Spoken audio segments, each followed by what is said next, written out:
말라기 2장 17절부터 3장 12절 말씀 같이 합니다. 너희가 말로 여호와를 괴로우시게 하고도 이르기를 우리가 어떻게 여호와를 괴로우시게 하였나 하는도다. 이는 너희가 말하기를 모든 행악하는 자는 여호와의 눈에 선이 보이며 그에게 기쁨이 된다 하며 또 말하기를 공의의 하나님이 어디 계시냐 하매니라. 만군의 여호와가 이르노라. 보라, 내가 내 사자를 보내리니 그가 내 앞에서 길을 예비할 것이요 또 너희의 구하는 바 주가 호련히 그 전에 임하리니 곧 너희의 사모하는 바 언약의 사자가 임할 것이라. 그의 임하는 날을 누가 능히 당하며 그의 나타날 때에 누가 능히 서리요. 그는 음을 연단한 자와 불과벽한 자의 잿물과 같을 것이라. 그가 은을 연단하여 깨끗게 하는 자 같이 앉아서 레위 자손에 깨끗게 하게 듬 은같이 그들을 연단하리니 그들의 의로운 제물을 나 여호와께 드릴 것이라. 그때 유다와 예루살렘의 헌물이 옛날과 고대와 같이 나 여호와께 기쁨이 되려니와 내가 심판하러 너희에게 임할 것이라. 술수하는 자에게와 간음하는 자에게와 거짓 맹세하는 자에게와 품권에 삭스대하여 억울케 하며 과부와 고아를 압제하며 나그네를 억울케 하며 나를 경외치 아니하는 자들에게 속히 증거하리라. 만군의 여호와가 말하였느니라. 나 여호와는 변혁지 아니하나니 그러므로 야곱의 자손들아 너희가 소멸되지 아니하느니라. 만군의 여호와가 이르노라. 열주의 날로부터 너희가 나의 규례를 떠나 지키지 아니하였도다. 그런즉 내게로 돌아오라. 그리하면 나도 너희에게로 돌아가리라 하였더니 너희가 이르기를 우리가 어떻게 하여 돌아가리까 하도다. 사람이 어찌 하나님의 것을 도적질하 하겠느냐. 나 너희가 나의 것을 도적질하고도 말하기를 우리가 어떻게 주의 것을 도적질하였나이까 하는도다. 이는 곧 11조와 헌물이라. 너희 곧 온 나라가 나의 것을 도적질하였으므로 너희가 저주를 받았느니라. 만군의 여호와가 이르노라. 너희의 온전한 11조를 창고에 들여 나의 집에 양식이 있게 하고 그것으로 나를 시험하여 내가 하늘 문을 열고 너희에게 복을 쌓을 곳이 없도록 붙지 아니하나 보라. 만군의 여호와가 이르노라. 내가 너희를 위하여 황충을 금하여 너희 토지 소산에 멸하지 않게 하며 너희 밭에 포도나무의 과실로 기한전에 떨어지지 않게 하리니 너희 땅이 아름다워짐으로 열방이 너희를 복되다 하리라. 만군의 여호와의 말이니라. 아멘. 말라기 선지자의 네 번째 설교입니다. 오늘은 크게 두 가지 내용이 드러나 있는데 하나는 메시아에 관한 것과 또 하나는 11조에 관한 것 내용이 나와 있습니다. 오늘 설교 제목은 신앙은 체험해야 흔들림이 없다. 신앙은 체험해야 흔들림이 없다. 제목입니다. 신앙은 체험해야 합니다. 이론만 아는 것은 그 사람이 윤리 도덕적으로 바르게 살 수 있도록 하는 힘은 될 수 있지만 그 사람이 진정한 변화는 이룰 수 없습니다. 근데 만약에 그런 체험이 없으면 어떻게 될까요? 첫째는 불평한다는 겁니다. 하나님께서 어제 본문에서 제사장들의 섬김과 사람들의 그 가정에 대한 말씀을 하셨습니다. 근데 17절에 너희가 말로 여호와를 괴로우시게 하고도 말하기를 우리가 어떻게 하나님을 괴로우시게 했는가? 그렇게 질문한다는 거예요. 그리고 너희가 말하기를 모든 행악하는 자는 여호와의 눈에 선이 보이며 그에게 기쁨이 된다 하며 또 말하기를 공의 하나님이 어디 계시냐. 자, 보세요. 그들이 말로 하나님을 괴로우시게 한 것이 무엇이냐면 단 하나 질문으로 결정되어지는데 공의 하나님, 이때 공의는 미슈파트입니다. 공의 하나님이 어디 계시는가? 라고 얘기했다는 거예요.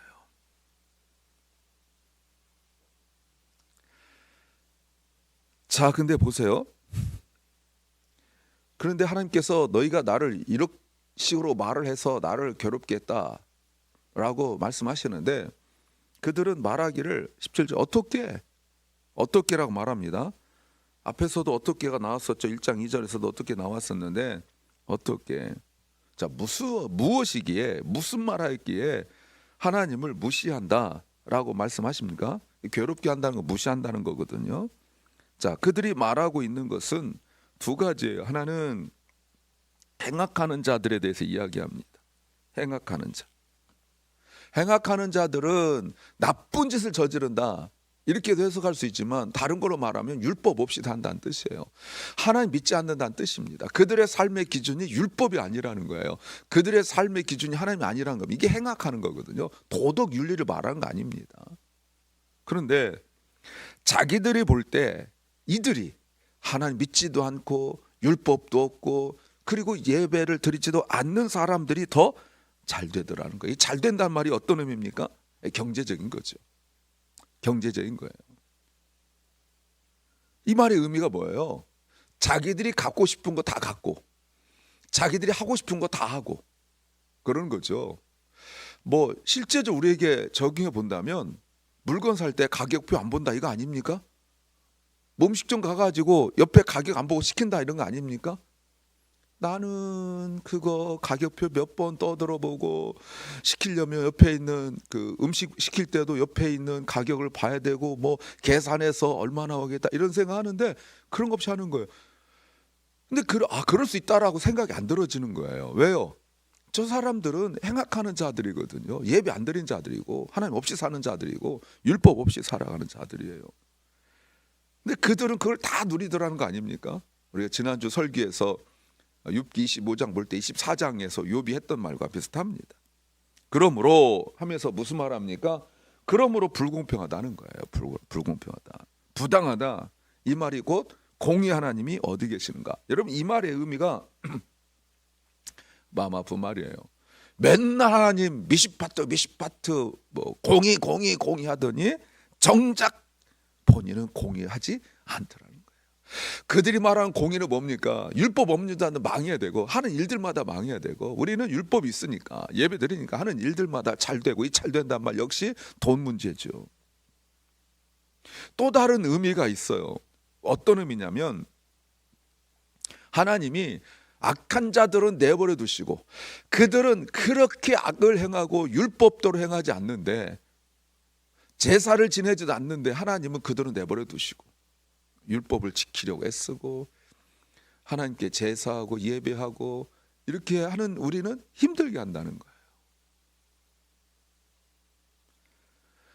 저들은 저렇게 나쁜 짓 해도 하나님 내버려 두시고 우린 율법에 하나만 어긋나도 그거 가지고 막 뭐라 하시고 뭐 이런 뜻을 가지고 있죠. 그래서 무슨 말을 하냐면 좀 14절 좀 미리 보면 낼 건데 제사장들이 너희가 말하기를 하나님을 섬기는 것이 헛되다. 사람들이 예배하는 것이 헛되다. 만군의 여호와 앞에서 그 율법을 지키며 슬프게 행하는 것 회개하는 게 무슨 유익이 있겠느냐. 오히려 교만한 자가 잘 된다. 15절. 하나님은 저 사람들을 잘해준대요. 내일 볼 본문이죠. 이런 하나님 섬겨 소용없다는 거예요. 마음속만 품는 것이 아니라 공공해라 그런 말 한대요. 근데 이 말이 하나님 뭐라고 말씀하시냐면 하나님 마음을 괴롭게 했다라고 말씀하세요. 하나님 괴롭게 했다. 그러니까 하나님이 말씀하시는 공의라는 게 뭡니까? 악한 자들 심판하고 순종한 자들 복 주는 것만 공의인가요? 오늘 하나님께서 미리 말씀하셨잖아요. 힘들고 어려운 자들 돌아보는 것. 여러분 이 말의 그 의미가 이제 우리가 알아야 되죠. 힘들고 어려운 사람들 돌아본다고 하는 것이 내가 넉넉해 한다는 뜻은 아니에요. 그러니까 공의를 하려면 그 전에 우리가 가져야 될 게 뭡니까? 감사예요. 하나님께 감사하는 게 있어야 공의가 베풀어 미시파트 체다크가 이루어지는 거예요. 내가 감사가 없는데 소유를 본다면 어려워요. 만약에 내가 가진 것으로 한다면 세상 사람들도 그 정도는 해요. 근데 우리가 세상 사람과 다르게 righteousness, 공의를 행한다는 것은 맨날 어떤 벌주 이런 것만은 아닙니다. 우리가 이 땅에서 공의를 행한다는 것은 내가 주님께서 주신 것에 대한 감사가 있을 때 가능한 일이에요. 그런데 이 사람들이 하는 말이 뭡니까? 우리는 할 만큼 했는데 더 어려움을 겪는다는 거죠. 도대체 하나님은 누구에게 복 주시냐고 지금 이야기하고 있는 거예요. 자기들이 할 만큼 했다는 건 뭡니까? 바벨론 포로에서 돌아와서 지금까지 살아온 동안 했던 것들이죠. 3차에 걸쳐 돌아왔고 성전 건축, 말씀 배우고 성벽 건축하고 했던 그 일들이 있잖아요. 자기들 할 만큼 했는데 지금까지 자기들은 그런 혜택 못 받고 자기들이 기대하는 것은 오히려 저 사람들이 다 받고 있다라고 말하고 있는 거예요. 그러니까 지금 하나님을 모르고 하나님을 체험하지 못했을 때 일어난 첫 번째 현상이 뭐라고요? 불평하는 거예요. 감사가 없다는 뜻입니다. 두 번째는 지친다는 겁니다. 번아웃 되는 거죠. 이렇게 공의가 없다라고 주장하는 그들에게 하나님께서 나의 공의가 무엇인지를 보여주시는 것이 오늘 이제 내용이에요. 자, 하나님의 공의가 어떻게 나타납니까?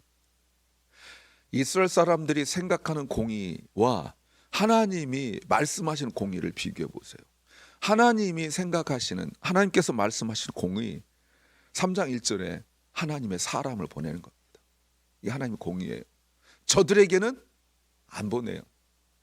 오직 하나님의 사람에게만, 하나님의 백성들에게만 하나님의 종을 보내요. 이게 하나님의 공의입니다. 이거 정말 믿음이 필요해요. 우리는 알죠. 세례 요한인 거. 주의 길을 예비하는 사람을 보내요. 또 하나님의 공의가 드러나는 공의 두 번째가 뭡니까?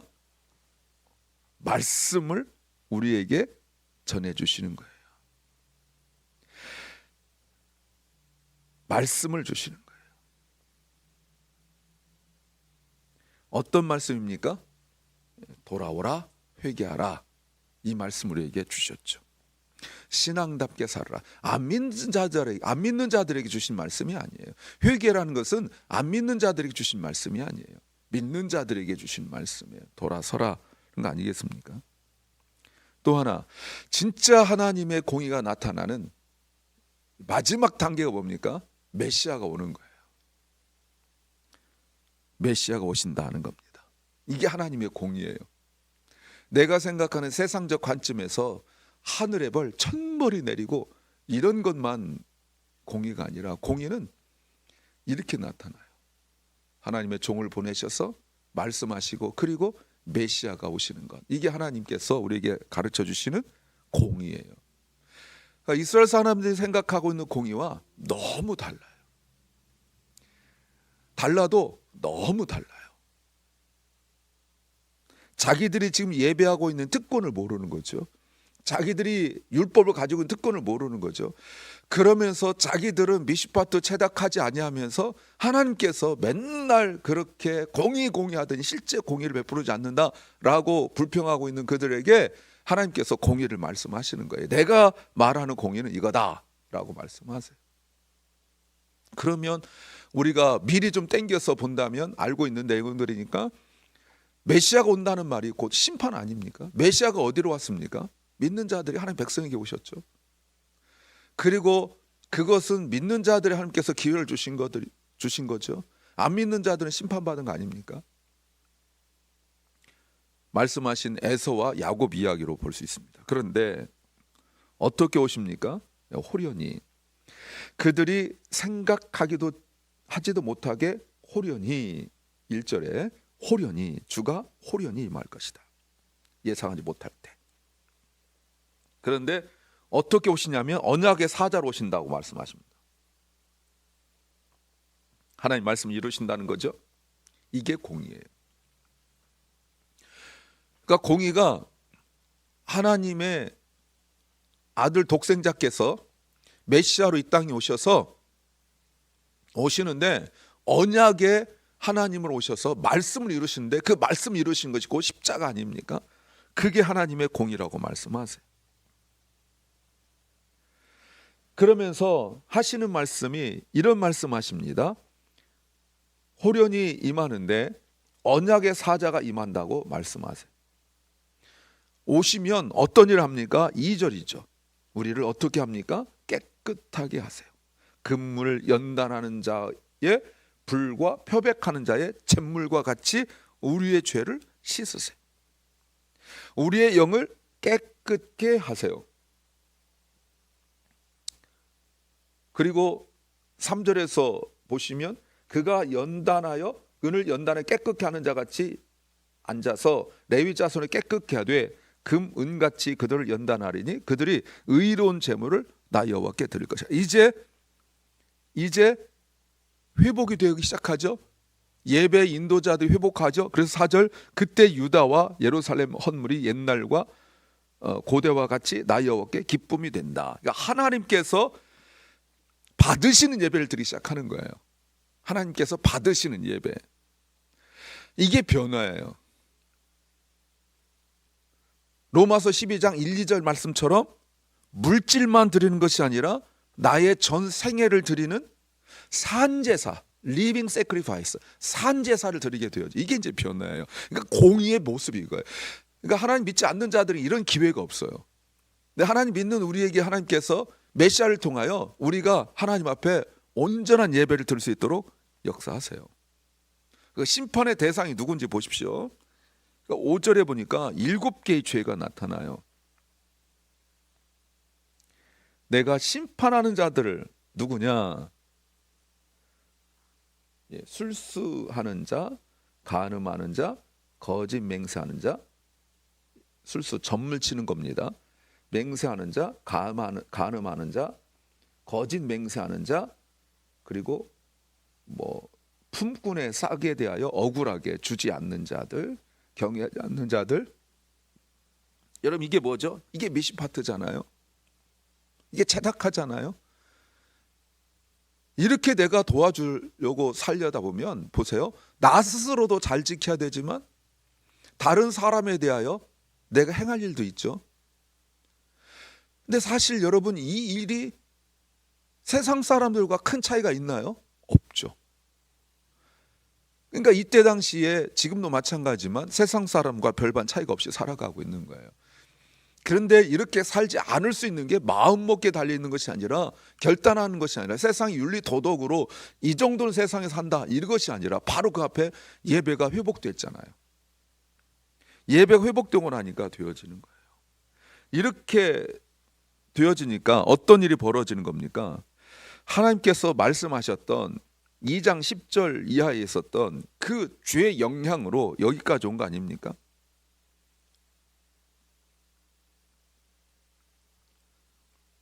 자, 그때 결론적으로 이 이야기의 결론적으로 6절 나 여호와는 변혁지 아니하나니 그러므로 야곱의 자손들아 너희가 소멸되지 아니하리라. 주님께서 말씀하십니다. 하나님은 이렇다 저렇다 하는 분이 아니라는 거예요. 하나님께서 그들의 질문하는 거죠. 그들의 질문이 뭡니까? 2장 27절에 공의 하나님 어디 있느냐의 질문에 답을 하시는 거예요. 그렇다면 여러분 하나님께서는 변혁지 아니하셨다. 이때 변혁이 뭡니까? 변하지 않는다는 말이 무슨 말입니까? 하나님은 지치지 않는다는 뜻이에요. 그럼 반대말로 사람들은 지쳤다는 뜻입니다. 오랜 시간 동안 하나님께서 자기들에게 자기들의 기대하는 바를 채워주길 기다렸는데 하나님께서 하지 않으심에 대하여 자기들은 지쳤어요. 근데 하나님은 지치지 않으세요. 하나님은 하나님의 뜻을 이루실 때까지 지치지 않으세요. 지금도 우리가 주님이 언제 오시는가 이것 가지고 기다리고 있다가 그저 지쳤다는 게 뭡니까? 그냥 세상에 묻혀 사는 게 지친 거예요. 여러분 내가 지쳤다는 거는요 세상에 묻혀 사는 예배도 드리고 다 하지만 세상적 기준으로 살아가는 게 지친 거예요. 그러니 예배 열정도 없고 감격도 없고 감동도 없게 되어지는 거예요. 세 번째는 방법도 모른다는 겁니다. 7절에서 만군의 여호와께서 요구하신 것이 있어요. 이스라엘 백성들이 요구하시는 것이 있어요. 뭡니까? 돌아오라. 돌아오라. 그들은 조상 때부터 하나님께로부터 떠나갔어요. 변함이 없는 말씀을 지키지 않았어요. 말씀이 기준이 되지 않았다 이 말입니다. 자기들이 기준이 돼서 살았다는 거예요. 자기들의 기준이 뭡니까? 만족이죠. 자기 만족이에요. 이들에게 하나님께 돌아오라고 말합니다. 하나님이 기준이 돼야 된다는 거죠. 하나님 말씀이 기준이 된다는 거죠. 그런데 그들이 뭐라고 말합니까? 어떻게 우리가 돌아갑니까? 라고 말해요. 여러분, 이 말이 뭡니까? 이 말이 뭡니까? 이 말의 의미가, 첫째 의미가 이런 게 있어요. 지금 우리가 하나님께 함께 했는데 우리가 어디로 가냐는 거예요. 우리가 지금 세상에 나가 있습니까? 우리가 지금 예배를 안 드립니까? 우리 예배 드리거든요. 그러니까 자기들은 예배 드리는 것이 하나님과 함께 있다고 생각하는 거예요. 또 다른 의미가 뭐예요? 너희가 나에게 돌아오면 내가 너에게 돌아가겠다 이렇게 말씀하시거든요. 그러니까 이 사람들이 이게 이해를 못하는 거예요. 아니, 그럼 하나님께서 떠나 계시다는 건가? 우리를 하나님이 버리셨다는 건가? 오해하는 거죠. 자기들이 하나님으로부터 멀어져 있는데 이 사람들은 하나님이 우리부터 멀어졌다고 착각하는 거예요. 그러니까 돌아와야 된다는 말을 이해 못하는 거예요. 회개하는 거잖아요. 그러면 이 사람들 하는 뭡니까? 우리가 지은 죄가 있습니까? 하고 묻는 거예요. 그러니까 하나님께서 돌아오라는 말을 자기들은 하나님과 함께 있으니 돌아갈 일도 없고, 그리고 이게 죄를 회개한다는 것은 우리가 지은 죄가 무엇이냐는 거예요. 회개할 죄가 없다는 거예요. 그러니 우리가 어떤 방법으로 돌아갈 수 있느냐라고 묻고 있는 거죠. 결국 이것은 무지한 거죠. 그래서 세례 요한이 이 땅에 와서 첫 공생애 때 돌아오라, 회개하라. 주님도 첫 공생의 메시지가 돌아오라는 거거든요. 너희가 돌아오라, 회개하라는 거잖아요. 그런데 몰라요. 그럼 우리가 어떻게 돌아갑니까? 라고 묻는 질문에 하나님께서 8절에 11조를 말씀하세요. 돈 문제. 자, 자기들이 복을 받지 못했다, 공의 하나님 어딨냐라고 말한 게 돈 문제였잖아요. 그러니까 하나님께서 돈 문제 말씀하세요. 이 사람들이 말하는 돈 문제는 하나님 부어주세요 라고 이야기하는데 하나님께서 먼저 바치라는 거예요. 온전한 11조를 바치라는 거예요. 하나님과 그들 사이에 돈 문제가 명확하지 않은 거죠. 물론 당시 배경이 있어요. 그때 당시에 그들은 경제적으로 힘들어서 돈이 없어요. 자기들은 할 만큼 다 했어요. 근데 하나님께서 학개 선자를 통하여 약속하신, 스가랴 선자를 통하여 약속하신 그 영광이 드러나지 않았어요. 근데 하나님께서 뭐라고 말씀하십니까? 더 주시겠다는 것이 아니라 오히려 돈을 더 가져오라는 것처럼 보이죠. 그러니 그들이 하나님 인정하지 못하는 거예요. 이게 회개의 증거인데 말이죠. 11조는 하나님의 것이죠. 근데 이 사람들이 이해할 수 없는 게 더 뭐냐면, 이 사람들이 11조 했습니까? 안 했습니까? 했거든요. 그런데 했는데 하나님 뭐라고 말씀하시냐면 11조를 하라고 말씀하세요. 안 하고 있으면 하라면 이해가 되죠. 우리 교회도 아마 11조 안 하는 분들이 많을 거예요. 그런데 그분들에게 11조 해라, 그러면 이해가 되는데 11조 하고 있는 사람들에게 11조 하라고 지금 말씀하고 있는 거죠. 온전하게 하지 못했다라는 것을 말씀하세요.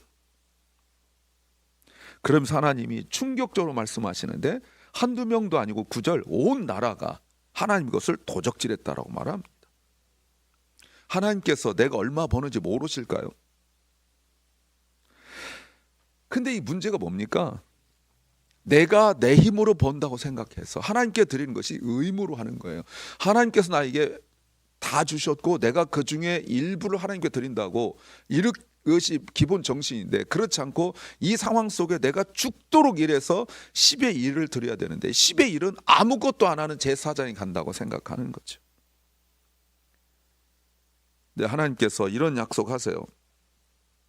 10절에 만군의 여호와가 이르노라, 너희 온전한 11조를 내 창고에 들여서 나의 집에 양식이 있게 하고 그것으로 나를 시험해 보라.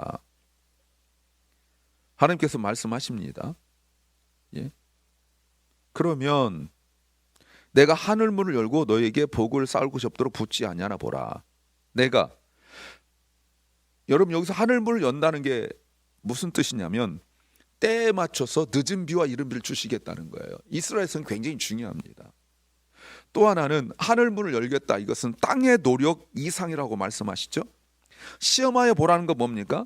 증명하라는 거죠. 뭡니까? 정말 하나님 것을 먼저 하고 하나님께서 말씀대로 살아보고 그리고 하나님께서 어떻게 주어질지 보라는 거예요. 그래서 11절에 내가 너희를 위하여 할 일이 있다.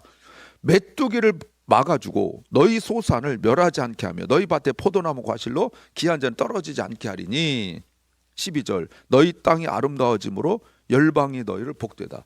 그렇게 살아가는 비결을 모르는 거. 복되다라고 말한 건 뭐예요? 모른다는 뜻이에요. 사랑하는 여러분, 이런 하나님의 부으심과 채우심과 함께 하심의 은혜를 체험하지 못하면 믿음 흔들려요. 상황 때문에 흔들리는 것이 아닙니다. 하나님을 알지 못하고 그 하나님 체험하지 못하기 때문에 그래요. 그래서 우리가 날마다 하나님을 체험할 수 있도록, 하나님 경험할 수 있도록 소망하시기 바랍니다. 기도합니다. 주님, 우리가 지식으로만 하나님을 아는 것이 아니라 체험으로 알게 하옵소서.